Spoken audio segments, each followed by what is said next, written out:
নমস্কার, যুক্তি তর্ক সঙ্গে অর্কয় আপনাদের স্বাগত। আপনাদের সঙ্গে আমি অর্কপ্রভ সরকার। শুভেন্দু অধিকারী ৯ এপ্রিল নন্দীগ্রামের সভায় যে ঘোষণাটা করেছেন সেই ঘোষণাটা খুবই তাৎপর্যপূর্ণ। রাজনৈতিক কারণে মিথ্যা মামলায় বিজেপির যে সমস্ত কর্মী হাজতবাস করেছেন তাদেরকে সংগ্রামী ভাতা দেয়া হবে ৫,০০০ টাকা করে বিজেপি ক্ষমতায় আসলে। খুব তাৎপর্যপূর্ণ না? দেখুন, বিরোধী দলের নেতা কর্মীদের মিথ্যা মামলায় ফাঁসিয়ে দেওয়ার বুড়ি বুড়ি অভিযোগ উঠছে। আপনাদের নিশ্চয়ই মনে আছে বীরভূমের তথাকথিত বাঘ যে এখন সকন্যা তিহারে গড়াগড়ি খাচ্ছে, প্রকাশ্য সভায় বলেছিলেন ছেলেটাকে ওকে অ্যারেস্ট করিয়ে দেন। আর যে মেয়েটা কি নাম, ওই আগে সেই মোটা করে মেয়েটা একটা কাপড়ের দোকানে যায়, ও বিজেপি করে ওকে অ্যারেস্ট করে দেয় গাঁজা কেসে। একজনকে উদ্দেশ্য করে, বিজেপির এক কর্মীকে উদ্দেশ্য করে তাকে গাঁজা কেসে ফাঁসিয়ে দিতে এই এসপি কে ধরত। অর্থাৎ বিরোধী দল করার অপরাধে মিথ্যা মামলায় গাঁজা কেসে ফাঁসিয়ে দেওয়ার বুড়ি বুড়ি অভিযোগ এই জমানায় হয়েছে। ভূপতিনগর থানার এই ওসি বিজেপির দলীয় কার্যালয়ে চলে গেছে বিজেপির কর্মীকে ধরতে। তাহলে বুঝতে পারছেন দলদাসত্ব কোন পর্যায়ে পৌঁছেছে। তবে সবাই নয়, যারা মাথা উঁচু করে কাজ করতে চান তাদের কাজের পরিসর দিনে দিনে সংকুচিত হচ্ছে। দিলীপ ঘোষের সমর্থনে দেওয়াল লেখায় দুর্গাপুরে একটি বেসরকারি হসপিটালের সামান্য নিরাপত্তা রক্ষীর কাজ করেন দুজনকে কাজ থেকে ছাড়িয়ে দেওয়া হয়েছে। অভিযোগ উঠছে তৃণমূলের স্থানীয় নেতৃত্ব হসপিটাল কর্তৃপক্ষের উপর চাপ সৃষ্টি করেছিলেন। তার দিলীপ ঘোষের পক্ষে দেওয়াল লেখা কি অন্যায়? তৃণমূল জমানায় অন্যায়। শুধু ওদের কথা বলতে হবে, ওদের প্রার্থীর নামে জয়ধ্বনি করতে হবে। আর আপনি যদি প্রশ্ন তোলেন যে স্বাধীনতার পরে পশ্চিমবঙ্গে এত বড় দুর্নীতিগ্রস্ত সরকার আসেনি, সেই প্রশ্ন তোলা এদের কাছে ঈশ্বর বিরোধিতার শামিল। সারা ভারতবর্ষে অনেক জায়গায় নির্বাচন হয়, কোথাও শুনেছেন মিথ্যা মামলা দিয়ে ঘরছাড়া করা, গ্রেপ্তার করা, মাতৃশক্তিকে অসম্মান করা, ঘর ছাড়া, গ্রাম ছাড়া হচ্ছে বিরোধী দল করার অপরাধে কর্মীরা? আমরা কোথায় দাঁড়িয়ে আছি? তারপর টবে লাগানো গাছের কি ফরফর ফরফর। নির্বাচন কমিশন গণতন্ত্রকে ধ্বংস করে দিচ্ছে। উনি চান তো রাজ্যের নির্বাচন কমিশনারের মতো একজন হোক, অনুপ্রাণিত, গৃহপালিত, সর্বোচ্চ প্রভাবশালীর পরিবারের এক ঘনিষ্ঠের সঙ্গে তাকে সান্ধ্য আলাপচারিতায় বসে থাকতে আমরা দেখেছি, ছবি ভাইরাল হয়েছে। নির্বাচন দিন কি প্রহসন হয়েছে আপনারা সবাই জানি। তৃণমূল চাই যে ওই ধরনের নির্বাচন কমিশনার হসুক, উঠতে বললে উঠবে, বসতে বললে বসবে।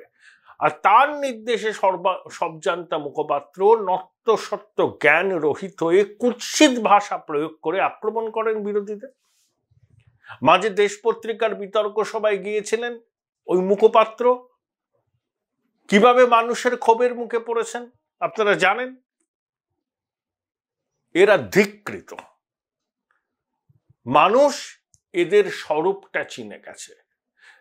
যে ভদ্রলোক বলেছিলেন সারদায় মানে সব থেকে বেশি লাভ কার হয়েছে আপনারা জানেন, তার অমৃতমানী। তিনি সেই দলের মুখপাত্র এখন। হয় তাকে বলা উচিত যা কথা বলেছিলাম ভুল বলেছিলাম, ভুল বলার জন্য ক্ষমা স্বীকার করা উচিত, কিন্তু তিনি এখনো কিন্তু তার বক্তব্য প্রত্যাহার করেননি। তারপরেও কি করে অম্লান বদনে শাসক দলের পক্ষে ব্যাট করেন এই মুখপাত্র, ভাবতেও লজ্জা লাগে। বড় বড় কথা। তাহলে বাংলার রাজনীতির ট্র্যাডিশন হয়ে দাঁড়ালো এইটা, যে নির্বাচন আসলেই হানাহানি, সন্ত্রাস, বিরোধী দলের কর্মী সমর্থকদের বাড়ি ছাড়া হতে হবে এবং রাজনৈতিক খুন হবে।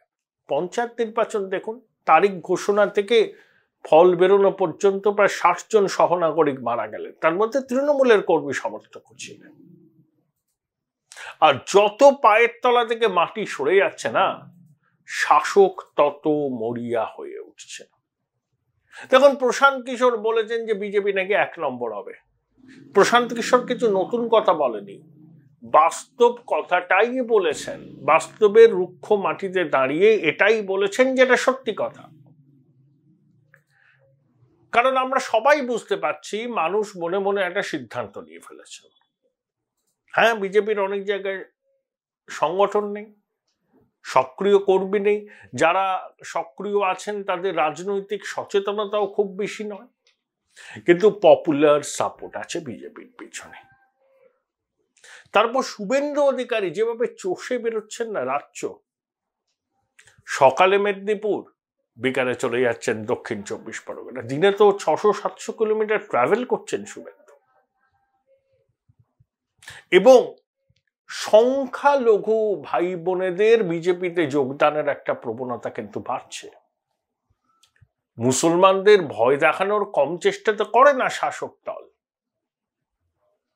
তার মধ্যে থেকেও সচেতন মুসলমান ভাই বোনেরা বুঝছে যে তাদেরকে ভুল বোঝানো হচ্ছে, তারা হচ্ছে তেজপাতার মতো, রান্নায় ব্যবহার করা তেজপাতার মতো। তাদেরকে ভোট ব্যাংক হিসাবেই কাজে লাগাতে চায় সেকুলার পন্থী রাজনৈতিক দলগুলো, তার বাইরে কিছু নয়। Join Indian Institute of Hotel Management now. Right choice, right decision. এটাই হচ্ছে সংগ্রামী ভাতা। এটা শুভেন্দু খুব ভালো সিদ্ধান্ত, কারণ বিজেপির কর্মীরা যারা মাঠে নেমে তৃণমূলের বিরুদ্ধে লড়াই করে, নানাবিধ মামলায় তাদের জর্জরিত করে দেওয়া হয়, তাদেরকে আদালত থেকে জামিন নিয়ে থাকতে হয়, এর জন্য পয়সার সংস্থান করতে হয়, পরিবারের সদস্যদের উপর মানসিক চাপ বাড়ে, অনেক সময় রুটি রুজি বিপন্ন হয়ে পড়ে। তা সত্ত্বেও যারা মন দিয়ে বিজেপিটা করেন, এরা কিন্তু নিঃস্বার্থভাবে করেন।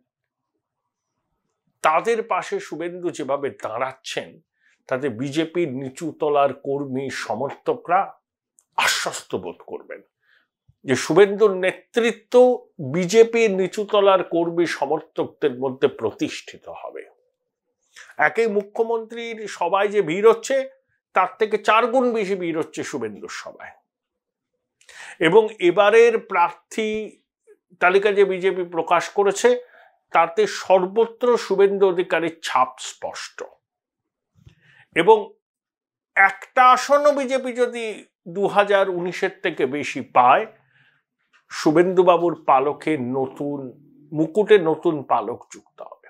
শুভেন্দু অধিকারী এবং সুকান্ত মজুমদার এই যে যুগলবন্দি আগে সেইভাবে কি বলবো আর কি কাজ করছিল না, নির্বাচনের আগে তারা কিন্তু কাঁধে কাঁধ মিলিয়ে কাজ করছেন। অনেকে বলছেন না, দিলীপ বাবুকে শুভেন্দু সরিয়ে দিয়েছেন দুর্গাপুর বর্ধমান কেন্দ্রে। আমার মনে হয় খুব সঠিক সিদ্ধান্ত। দিলীপ বাবু এখানে রেকর্ড ভোটে জিতবেন। মেদিনীপুর কেন্দ্রটা দিলীপ বাবুর পক্ষে অসুবিধাজনক ছিল, সার্বিকভাবে বিজেপির পক্ষেও এবার সেটা সুবিধাজনক অবস্থানে নেই। তাহলে দিলীপ বাবুকে অপ্রাসঙ্গিক করে দেওয়ার যে অভিযোগ সংবাদ মাধ্যমের একাংশ এবং বিজেপিরও একাংশ, তৃণমূল তো তোলেই, সেটা আমার মনে হয় ঠিক নয়। দিলীপ বাবুর বিজেপির এই বৃদ্ধির পিছনে দিলীপ বাবুর অবদান সবাই স্বীকার করেন। তিনি ডাকাবোকো নেতা, সোজা কথা সোজা হয়ে বলতে ভালোবাসেন। এবং যে কেন্দ্রে তিনি প্রার্থী হয়েছেন সেই অঞ্চলে সংঘের প্রচারক হিসাবে তিনি দীর্ঘদিন ছিলেন, মাটি চেনেন। কর্মী সমর্থকদের মধ্যে দিলীপবাবু খুব জনপ্রিয় এবং তার একটা অননুকরণীয় স্টাইল আছে। তাই আমার মনে হয় না যে দিলীপবাবু দুর্গাপুর বর্ধমানে সরিয়ে দেওয়া পিছনে শুভেন্দুর হাত ছিল। দিলীপবাবুর ভালো হয়েছে। মেদিনীপুরে দাঁড়ালে পরে এবার তাকে আরো কঠিন চ্যালেঞ্জের মুখে পড়তে হতো। দেখুন, নির্বাচনী রাজনীতিতে প্রতিটা কেন্দ্রই আমার মতে সবসময় লড়াইয়ের জায়গায় থাকে। কোনো কেন্দ্র কারোর গড় নয়। কেউ একেবারে নিশ্চিন্তে থাকতে পারেন না যতক্ষণ পর্যন্ত না তিনি প্রচার করছেন, মানুষের কাছে যাচ্ছেন, মানুষের সাড়া পাচ্ছেন, মানুষের আশীর্বাদ পাচ্ছেন, ততক্ষণ পর্যন্ত কোনো কেন্দ্রই কারোর কাছে গড় বা দুর্গ নয়। মানুষে ঠিক করেন কাকে তারা প্রতিনিধি হিসাবে পাঠাবেন। শুভেন্দুবাবু যেভাবে চষে ফেলছেন না রাজ্য, এবং নন্দীগ্রামের সভায় 9 এপ্রিল যে জনসমাগম দেখলাম, বলেন 30,000-এর লিড দিতে হবে। এবং আর একটা কথা খুব তাৎপর্যপূর্ণ ভাবে বলেছেন যে অভিজিৎ বাবুকে 30,000-এর লিড দিতে হবে, ঠিক আছে। এবং একটা পরিণত রাজনীতিবিদের মতো বলেছেন, যেটা আমার খুব ভালো লেগেছে, যে দেখুন সবাই আমরা মিলেমিশে থাকি, এটাই আমাদের পরম্পরা, গণতান্ত্রিক কাঠামো, এটাই হওয়া উচিত। নির্বাচনের সময় আমরা একে অপরের বিরুদ্ধে বলবো, বাকি সময় পাড়া প্রতিবেশী যেভাবে থাকে সেভাবেই থাকবো। সম্পর্ক থাকবে, দাদা ভাইয়ের সম্পর্ক থাকবে, ভাই বোনের সম্পর্ক থাকবে, দিদি বোনের সম্পর্ক থাকবে। নির্বাচনের সময় আমরা লড়াই করব রাজনৈতিক ময়দানে। কিন্তু এখানে ঠিক উল্টো হয়। সিপিএম আমলেও হয়েছে যে তখন কংগ্রেস করার অপরাধে গ্রামে ধোপানাপিত বন্ধ করে দেওয়া হতো, হাতের কবজি কেটে নেওয়ার ঘটনা ঘটেছে, গলায় জ্যান্ত কই মাছ ঢুকিয়ে দেওয়ার ঘটনা ঘটেছে, সাইবারির মতো ঘটনা ঘটেছে। পশ্চিমবঙ্গে রাজনৈতিক সন্ত্রাস আমদানি করেছে বামপন্থীরা। এখন যতই তারা সাধু সেজে ঘুরে বেড়াক না কেন, সেই পরম্পরা চলছে। সেই পরম্পরা আমরা বন্ধ করতে পারিনি, আমার দুর্ভাগ্য। শুভেন্দু যে কথাটা বলেছেন পরিণত রাজনীতিবিদের মতো কথা। ছোটবাবুর মুখে এসব শুনবেন না, খালি সবাইকে চ্যালেঞ্জ করে। আরে ওর চ্যালেঞ্জে কার কি এসে যায়? 2,500 পুলিশ নিয়ে ঘোরাফেরা করে, আর কর্মী দলের নেতাদের মনে করে যে আঙ্কাবহ একটা কোম্পানিতে কাজ করছে, সিইও টার্গেট বেঁধে দিচ্ছে, সেই টার্গেট ফুলফিল করতে হবে, নইলে ডিমোশন হয়ে যাবে। ঠিক সেইভাবে নিজের সহকর্মীদের ট্রিট করে। আমি সহকর্মীটা রাজনৈতিক দলে সহকর্মী হয়, কিন্তু ওখানে কর্মচারী মালিক সুলভ ব্যবহার। সেক্ষেত্রে শুভেন্দু অধিকারীর বক্তব্যটা একটু অন্যরকম লাগলো। প্রতিবেদন শেষ করব আর একটা কথা দিয়ে। দেখুন, মগরাহাটের বিজেপি প্রার্থী 2021-এর বিধানসভা নির্বাচনের মধ্যে খুন হয়েছে। আপনাদের মনে আছে সেই ছবিটা? 2রা মে রেজাল্ট বেরোবার পর শুভেন্দু যখন সার্টিফিকেট আনতে যাচ্ছে হলদি এসডি অফিস, একের পর এক পাথর পড়ছে তার গাড়িতে। যে পাথর ছোড়ার মূল পান্ডাকে এনআইএ গ্রেপ্তার করেছে দিল্লি দাঙ্গায় যুক্ত থাকার অভিযোগে। শুভেন্দু বলেছেন মরেই যেতে পারতেন। সেই ছবি আপনারা দেখেছেন, কিভাবে পাথর ছোড়া হচ্ছিল শুভেন্দুর কনভয়কে লক্ষ্য করে, তার গাড়িকে লক্ষ্য করে। এই সব প্রেক্ষিতকে মাথায় রেখেই শুভেন্দু বোধহয় বলেছেন যে পশ্চিমবঙ্গে বিরোধী রাজনীতি করা কতটা শক্ত, কর্মীদের মানসিকতা কতটা কঠোর হতে হয়, এবং অবশ্যই দলীয় নেতৃত্বকে কর্মীদের পাশে দাঁড়াতে হয়। একবার শুনে নিন নন্দীগ্রামে শুভেন্দু ঠিক কি বলেছেন। শুনেছেন কোথাও কোন রাজ্যে 21-এর ভোটের পরে 15টা রাজ্যে ভোট হয়েছে, সবাই ভাই ভাই মিলে মিশে গেছে? ভোটের সময় রাজনীতি, সারা বছর তো আমরা সবাই ভাই ভাই, বোন বোন, দিদি দিদি, সবাই একসঙ্গে বসবাস করি। এই তো গণতন্ত্রের বিধি বিধান। কেন পশ্চিমবঙ্গে 57 জন বিজেপি কর্মী, তার মধ্যে মানস সাহা বিজেপির প্রার্থী মগরাহাটের কাউন্টিং সেন্টারে খুন হতে হয়েছে? আমিও খুন হতাম। 2রা মে রাত্রি 9টা সার্টিফিকেট নিতে গেছিলাম এসডি অফিস হলদিয়া।